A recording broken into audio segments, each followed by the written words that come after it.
Hey guys, thank you so much for watching this video. Please give us a call if you guys are looking to improve your credit score, lower your car payment, buy a car, trade in a car.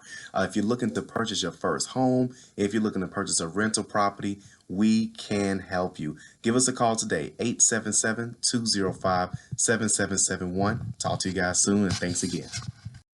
Hello everyone, this is Calvin Russell, CEO and founder of 850 Club Credit Consultation. I hope everyone's doing well today. Today we're going to talk about the top 3 things you don't know about the 7-year rule with credit reports. Let's go straight into it. So, number 1, a lot of times people don't know with the 7-year rule that as items on your credit report, good or bad, right? Now, the problem is that this is really going to affect accounts that are closed. Of course, if the account is open, then you're going to constantly keep getting, updates, whether, it's a bad account and you're, well, I won't say bad account, but if you're always late on an account or if you're always on time on an account, either way, if the account is open, this really is not going to affect the 7-year rule, because the 7-year rule, for those who don't know, this is when things actually are supposed to fall off of your credit report, okay? But assuming that it's closed, this is not going to be an open account. Sometimes people get confused with that, okay? So number 1 is that as items that are already closed out, those are collections, charge-offs, even, and of course that's the negative side. You also have the positive side where you could have had a car, you were never late, but the account was closed. Well, once you paid it off or whatever, right? Same thing with a credit card. Let's say you close out the account for whatever reason, right? So that could be bad or good. As things get closer to the 7-year mark, okay, then that's when it's going to fall off. Well, I'm sorry, it's going to have a lower impact to your credit score. Does that make sense? So I'll kind of repeat that. So pretty much, let's say for example you have let's say you had an account that closed out in 2015, okay? 7 years from 2015 will be 2022. It's going to fall off of your credit report. But what a lot of people don't know is that if that account was good, like let's say you had flawless payment history, right? Or if that account was bad, okay, where you had multiple late payments, or if it was a charge off, if it was a repossession, whatever, right? When that account was went bad, you have 7 years where it's going to fall off when it closes out, okay? The problem is that a lot of times people don't know that as that account gets closer to that 7-year mark, it has a lower impact to your credit report, okay? For example, let's say if you had a collection that hit your credit report, your score went down, let's say 30 points. When it falls off 7 years later, you're not going to get 30 points. Does that make sense? Okay.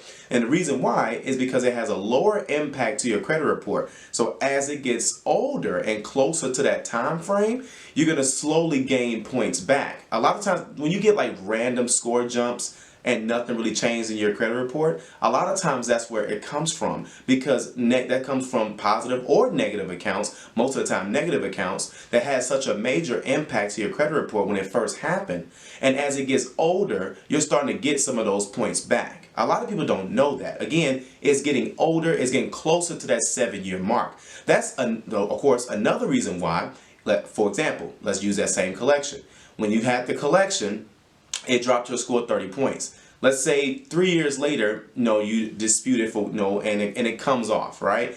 You're not going to get 30 points back. Does that make sense? You may get maybe 8 to 10, 12, somewhere in there. There's no exact number, but you most definitely are not going to be nowhere near 30. Why? Because it's older. Does that make sense? Okay. So that's number 1 thing to remember about the 7-year rule, is that as things get closer to the time where it's supposed to fall off, it's not going to have that same value. And that could be for a bad account or a good account. So if you had let's say an auto loan, you were never late on, you paid on time, all the rest of that stuff, right?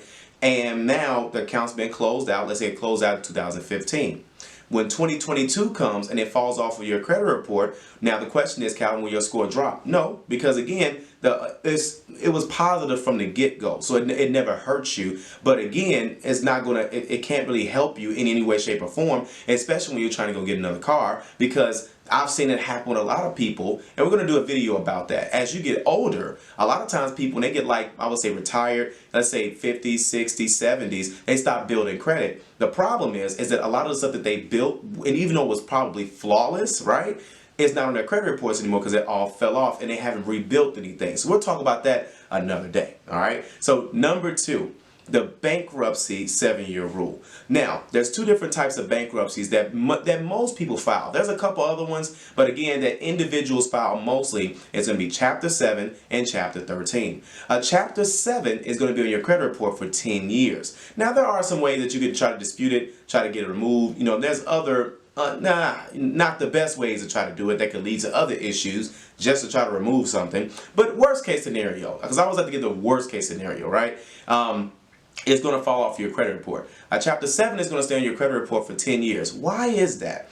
Chapter 7 is pretty much they forgive all the debt, right? There's no structured payment plan like with a Chapter 13. With a Chapter 7, most of the time it's discharged in about 4 months. I've seen some take a little bit longer, but for the most part, on average, 4 to 6 months, with 4 months being the more likely situation, okay? So that's a privilege that you have a Chapter 7. You owed all this money, they wiped it all away, and you can start fresh again. So that kind of plays a role in mortgages, because you have a Chapter 7, you got to wait 2 years after a Chapter 7 to go into home ownership. Now you have a Chapter 13, okay? It falls off of your credit report after 7 years, and even with home ownership, you can actually purchase a home, in a Chapter 13. We'll talk about that in another video as well. As you can see, a lot more videos coming up, right? So that's the second thing to remember, is that a Chapter 7 is not going to fall into the 7-year rule, okay? It's going to take 10 years for that to come off, and a Chapter 13 is going to fall off after 7 years. Does that make sense? Hope it does, all right? And the third thing about the 7-year rule is that any account is going to fall into that place, whether it's good or bad, okay?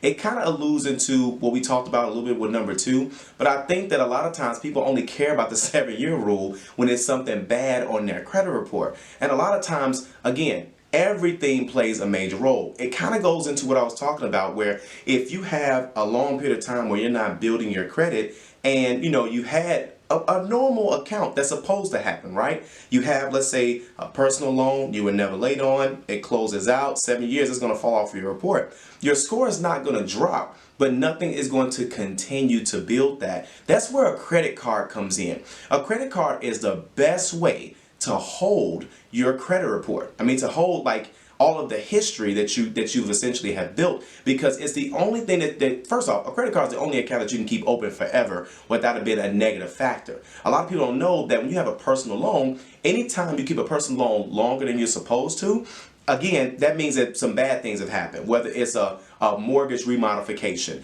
whether it is you're late on a monthly personal loan, student loan, auto loan payment, right? So now you got interest going up, you got the payments going up. Loans are supposed to go down. So, and at some point, they have an expiration date. Credit cards will have an expiration date. That's what I call revolving accounts, okay? Because it's going to hold all of your history. So that's one thing you got to keep in the forefront. Always try your best to keep your credit cards open, especially the good accounts. If you have I would say those starter credit cards, those secured credit cards, but a lot of companies, a lot of old contracts. Now, like for example, if you had an old Capital One card, where the new Capital One card, of course, like let's say the new Capital One secured card, you get that, they turn that into an unsecured card later. But again, they just started that last year. So a lot of people from last year and beyond, they've always had the secured card, and it's still on their credit report, and it never got transferred over to an unsecured. Is this making sense to people? Okay,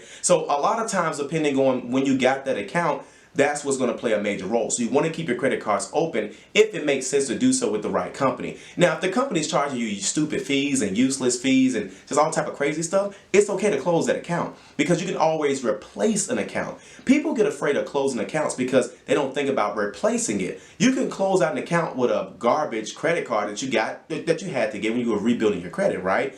But later down the line, you start getting better credit card offers. You can close that out. You've replaced that. Like you've moved. It's okay to move on, okay? But that 7-year rule is going to apply to whether it's a good account or a bad account, and any account is going to fall into that category once it closes. Now, what does it mean when it closes, right? That's the date of last activity. So they got this thing where people talk about re-aging, okay?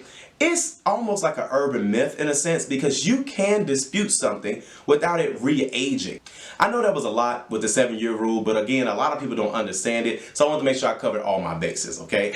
So either way, if you like this video, like it. If you want to share it, share it. And as always, we got more great content on the way. Be sure to subscribe. Thank you guys so much. Have a good day.